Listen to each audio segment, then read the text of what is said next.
So we're here on the quiet streets of Granada getting ready. So what's in your checklist for getting ready every day? I keep it pretty minimal. Wash my face, brush my hair. See how crazy my hair looks, whether I should put it up or keep it down. Thinking today I put it up. And I put on some moisturizer, do my eyebrows, and that's about it. Check, check, check, check. That's about it. What's on your checklist? Usually I first set up, just wear a t-shirt, wear some pants, and then I brush my teeth in the morning before anything. Oh, I brush my teeth too, guys, I promise.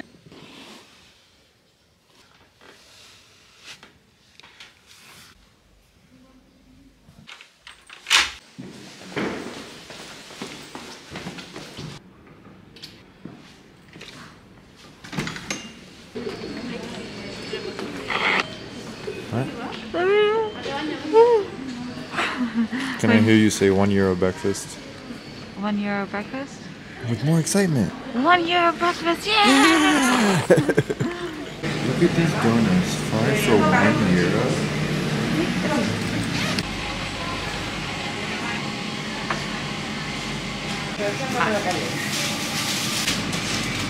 2 for $1.20? I'll think of this. So somebody just busted their ass, but I saved the croissant. Total save though, total save.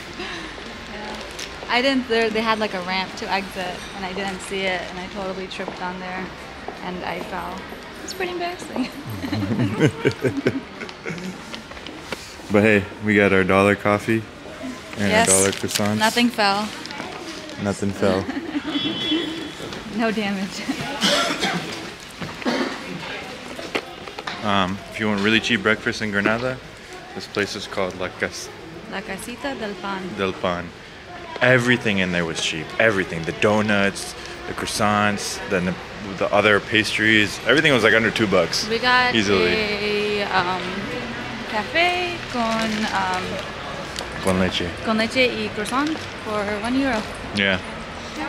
€2 total. One, bundle for each of us. How much cheaper can they get at it? I want free! Free! Alright, let's go. Cheers. Cheers. Cheers. Cheers. Cheers. Cheers. Alright, show that bad boy. They're big boys. Let's see it. Ready? That's a big boy. Oh, compare it to your head. Yeah. Thank you. See how tasty it is. You want to do another cheers? Oh my gosh, you're an animal. Cheers. Cheers. Cheers. Encouraging you.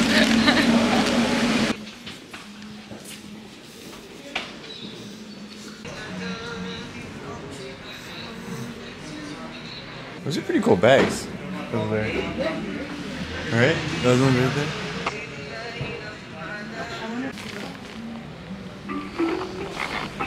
Just bought a new bag. We definitely went over our daily budget for today. But it was only €15, around $20. Yeah. So, and it has that hipster theme. It's made in Nepal. We can't help it, okay? Good. Turn around, I'll show the viewers. Looks great.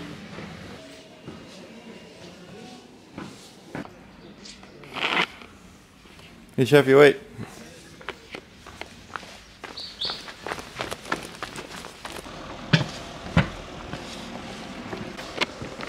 So we're like halfway there. Tell the angle is bad.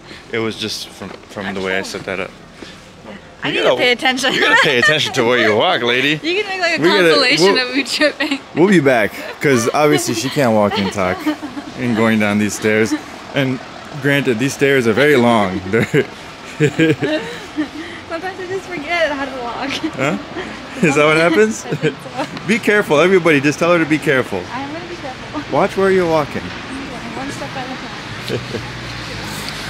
So we're at the halfway point of Granada to Alhambra, and we're at the point where you can see the little stream that separates all of the fort. It's lovely to see the leaves falling.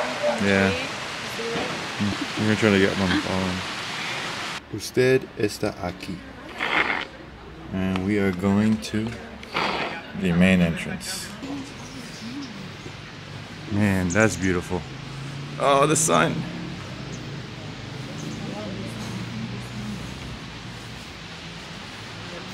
Wow.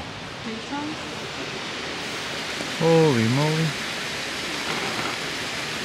So yeah, this looks like it was an old aqueduct from way back when. What aqueducts are exactly? So aqueducts are a way Do they to always basically... look like bridges? Yeah. Okay. So do you see the top part? Yeah. It's basically a water channel. Yeah. So in that top part would be water, and it's to basically transport water from one part of the area to another. Because aqueducts are always very beautiful. Yeah, and they're still standing. You know, they've really stood the test of time. So we're walking, and then we hear some water. It's always nice to hear it. Wow. Beautiful. So, we forgot to bring food. We forgot to bring water. Don't follow our checklist. It's a big red X on us because we should have brought some stuff to drink and things like that. We're pretty thirsty. Water would be nice right about now. But we're almost there, about 5 more minutes. It's not that bad. In the meantime, check out the view.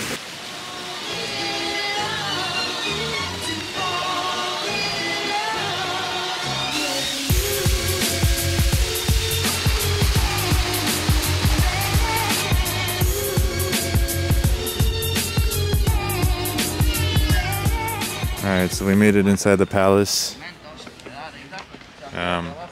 Very, very, very heavy checking in terms of they need your passport.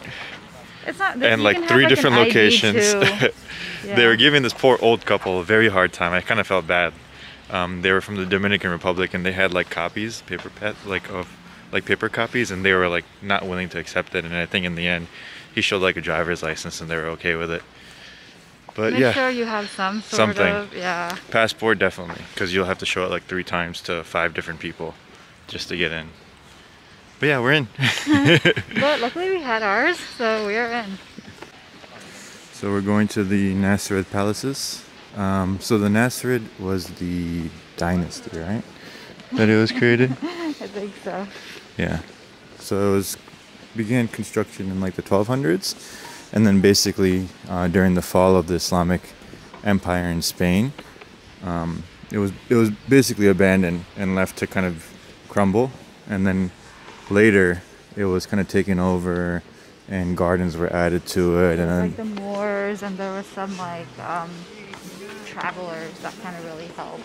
Yeah, like a lot. It became like a tourist destination, like without any kind of, I would say like probably without any kind of like government support, right? And then it became a UNESCO site, and now it is what it is. They, you know, kind of formed it into like gardens within the walls and things like that. It's very big. So I'm actually very excited just looking at pictures online. It looks spectacular. Yeah. So really excited. Oh, here. Shafi bought the headphones. I had to. So that she can listen. 394. So we're by the Nasrid Palaces now. And there's this beautiful passageway, and they're just made of bushes. It's pretty nuts. The reason they say don't touch the plants. No tocar, no tocar.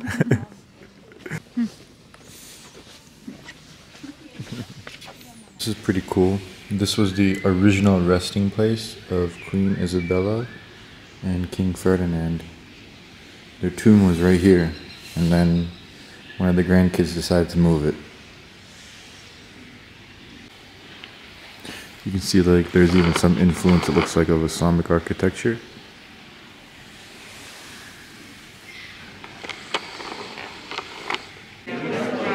So we're inside one of the first rooms of the Nasrid Palace.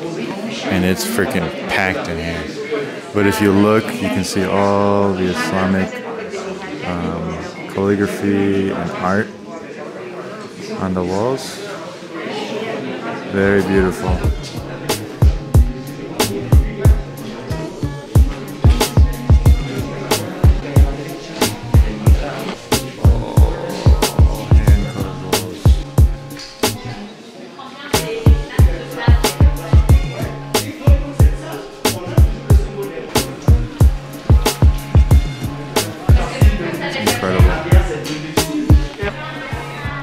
It's just crazy.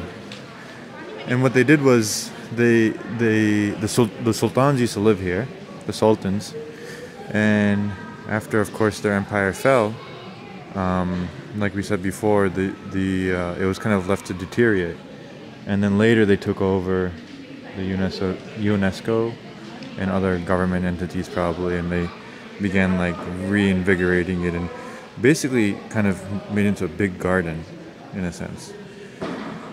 But it's really cool because it's like a European style palace, right, from the outside, and then you have this intricate Islamic carvings and architecture on the inside.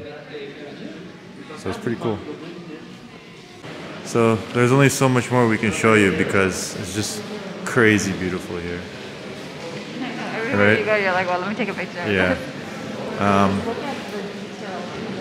But you can just see, like, this is one of the courtyards, and just the look of it is nuts. Very intricate. Very intricate. Like every bit of it. Look at those doors.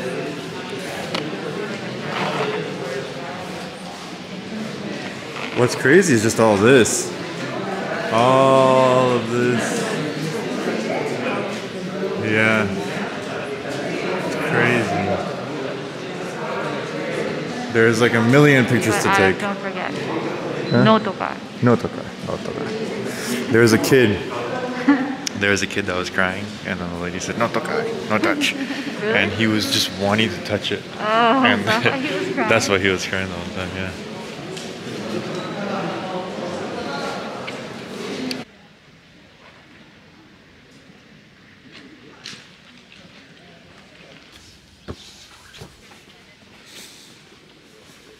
So we're back on the outside of the palace, the Nasrid Palace, and like I said, like on the outside it just looks like a European building, like a mansion, but most of the building from the outside just looks like this, all of that. So it's pretty, it's very interesting, you know? It is. It just looks like an old library, to be honest. Alright, scan your exit cards. Yeah. I believe so. So that's the Nasrid Palace from the outside, and the Al-Qasaba, meaning the wall, basically the fortress. So on this side was all where the farmland was, basically.